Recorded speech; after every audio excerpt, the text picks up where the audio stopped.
Well, we just got some big news from Derrick on what the Eagles are kind of looking for going into this draft. Is it more project down the road, or is it more they need players right now to start and get this thing going? And the Eagles have signed a tight end 2 to the team, a veteran tight end. Let's get into it. We better do it. Because I've seen enough horror movies to know any weirdo wearing a mask is never friendly.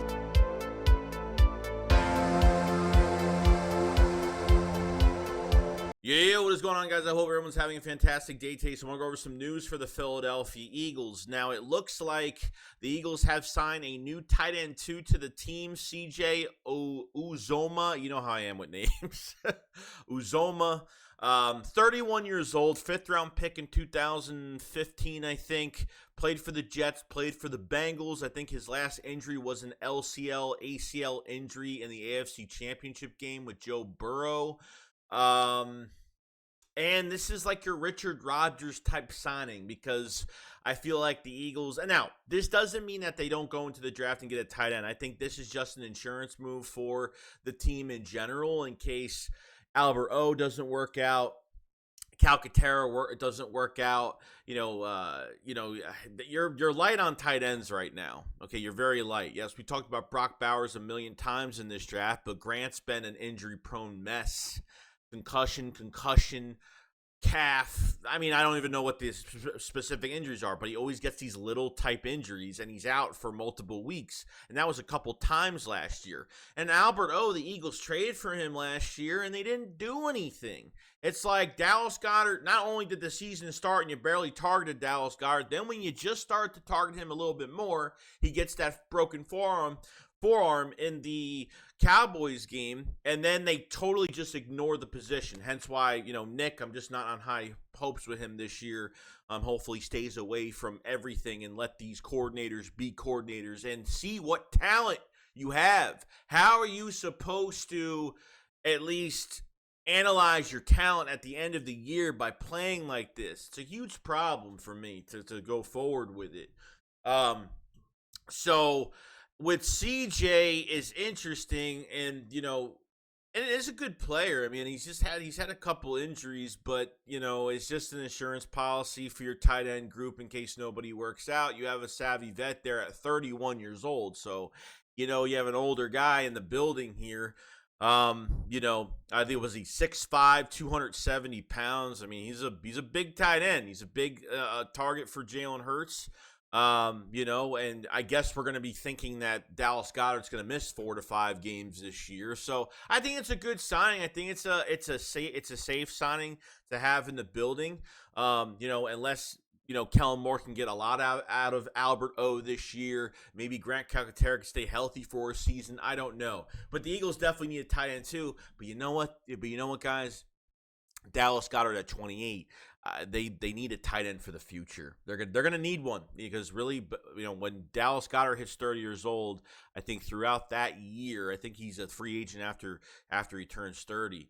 And they gotta look for that guy. And I don't think this is the signing. I think this is just hey, this guy can get separation. This guy's a savvy vet, can come in and help the Eagles if he really needs to. He's pretty much the tight end too right now. And like I said, I don't think it strays them away from drafting a tight end, whether it's the first round with Brock Bowers, because it could be a possibility, or if they go into the mid rounds and get another guy. Just to get more competition in the building. Okay, there'll be more tight ends when it comes to training camp and stuff like that. They'll be ramped up with a lot of positions there.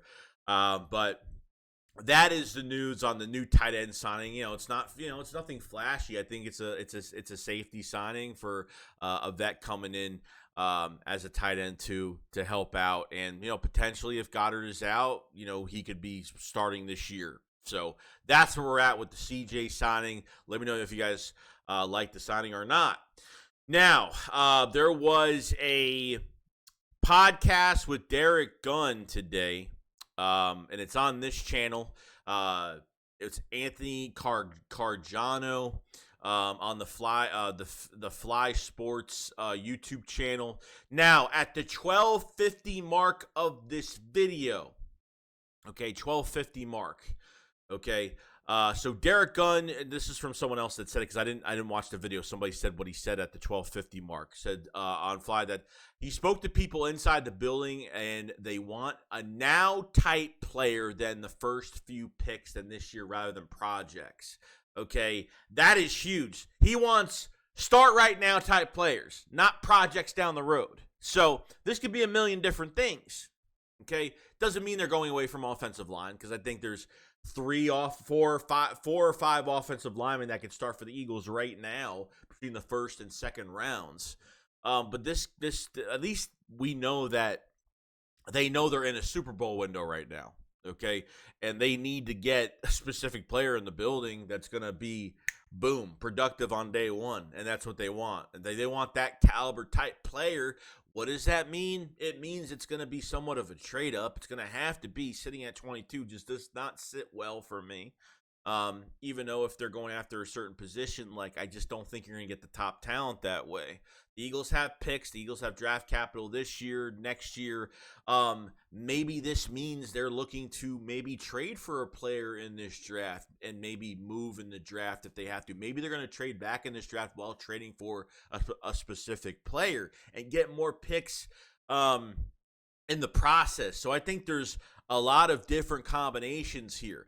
But, you know, the draft can mean two things, okay? And there's nothing wrong with drafting players for the future.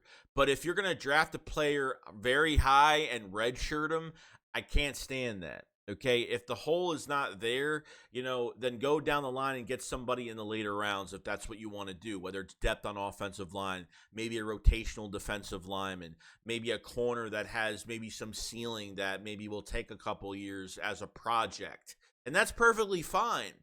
But this draft is the most important draft for the Eagles because they really have to hit on this. Okay, they've done about what their 17th move in free agency as of right now between re-signs and free agent signings, and obviously locking up players as well. So I think they've had a pretty strong offseason besides the HaasonReddick BS that's going on right now. That's still confusing. We have no answers for, but. You know, if they are that serious and they want to move up to, you know, the 15th pick with Seattle that wants to trade back, or they're trying to move up in the top 12 and they're looking to get a Dallas Turner, they're looking to get a Jared Verse, they're looking to put a weapon on this team, and Cooper DeJean is a guy that makes sense for what they want right now, a guy that's going to come in and boom, produce. Then I have no issue with it. It's going to be fantastic and can't wait for it. So I think there is a lot to look forward to. And Derrick Gunn, you know, he always has some insider news on the Eagles, and, you know, him and Howard Eskin are usually the two guys, you know, definitely listen to when it comes to the draft. And, you know, if things are said like about rumor wise, it's, you know, if what you're hearing is true, then I could believe the Eagles want a top potential target in this draft. Like I don't doubt it. I'm not talking about one of the top. I'm talking they want to move up and get like a top 2 player in this draft. I'm not even kidding. You know what I mean? So how aggressive is Howie Roseman going to be? I don't know. I mean, I don't think they have to move up top 10 and go crazy. Like if they move up in the lower teens, I think they'll be perfect right there. I think that's a really good situation between the offensive lineman being taken off the board, a tight end, wide receivers, which I think Neighbors and Marvin Harrison, and 4 or 5 quarterbacks taken for the first 15 picks. I mean, seriously, the Eagles probably have the pick of the litter if they just end up in the lower teens, mid-teens, something like that. I think that's a pretty good spot for them to be in for this draft. And, you know, we'll find out. But check out this video, the 12:50 mark of this video, where he talks about the Eagles being aggressive for not a project. They want and they're talking about a few picks. They're not talking about the first pick of the draft. They're talking about a few players they want to draft in this draft that can play right now. So that got me really interested right now. So we'll find out what happens, but it should be interesting going down the line. We have a couple weeks left, and we are in the draft. We are ready to go, and I cannot wait. Well, other than that, guys, that's pretty much it. We've talked about the tight end position with CJ Uzomah signing as a veteran, you know, Richard Rodgers type signing, you know, just a veteran signing, you know, probably our tight end 2 right now, but doesn't stray away from them drafting one. And obviously, the Derrick Gunn comments on the podcast. So, guys, enjoy the rest of your day. Let me know what you guys think, what it means, who do you think they're going to be after. Guys, let me know. I'll see you guys on the next one. Chicks up, fall side. Peace out, guys. Peace.